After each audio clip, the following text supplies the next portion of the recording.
Hey guys, Joe Balog here. We are in between duck seasons here in Michigan. We've got a split, and right now it's duck season is closed, but we're going to go out and scout for this weekend's hunt.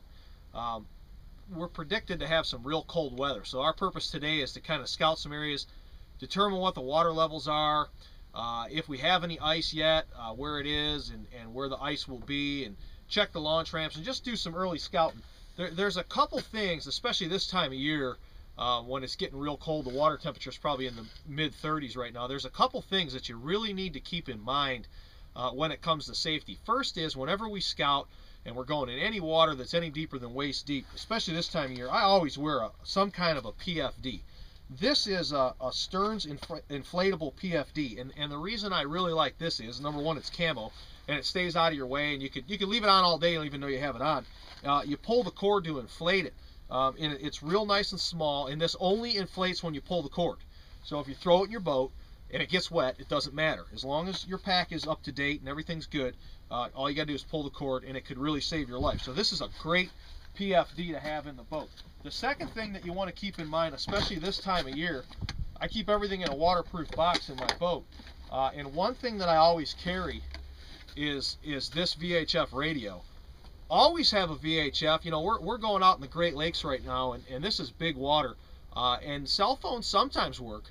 This always works, and it directly links you to the Coast Guard or to an organization that could really help you out. You can listen to the weather, but more importantly, it's a foolproof way. If you run into trouble this time of year, there's no one here. You can look around the parking lot. We're the only boat here. There's no one on the lake. The water's real cold. That could be really dangerous. So couple things this time of year that could really save you when you're going out scouting for ducks. Make sure you have a VHF, and make sure you wear some kind of a PFD, a life preserver. So those are a couple things. Stick around. We're going to go out and check a few places and see what's out there, and we'll have some more tips on scouting and preparing for late season duck hunt. I'm Joe Balog.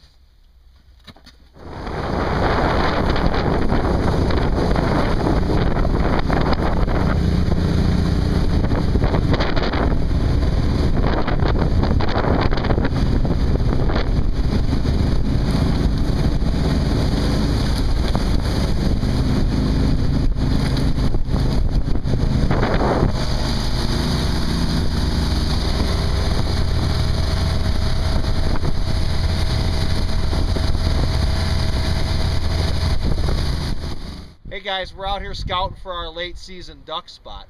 We're in a place right now that has traditionally been great hunting, especially when we get some ice on the lake. This little area stays open. Traditionally though, the water is just like knee high here. And one thing that you have to remember, especially when you're scouting for late season ducks up here up north, is when we do get ice, is you have to take into consideration your dog. We came in here and I just jumped out, like I said, in a place that's normally knee high, and you could see it's up, you know, almost to my waist in water. So this would be a really difficult place to hunt with a dog if the conditions got really severe with ice and with cold. In those conditions, you have to have a situation where you can get your dog out of the water every now and then, get them dried off, maybe get them you know, in some kind of a dog blind, and we're going to talk all about that. But the first thing to remember whenever you're scouting for late season, and ice can be a factor, we definitely wouldn't probably want to hunt this spot if we had just a little bit of ice where you could fall through, the dog could fall through, because it would just be miserable in this deep of water, unless we could get the boat in here and get it camouflaged, which we may look into that. But that's one thing to really remember late in the season. Consider your dog, because it becomes a miserable hunt if your dog is constantly cold and having a rough time. So consider that late in the year. We'll show you more tips here in a second.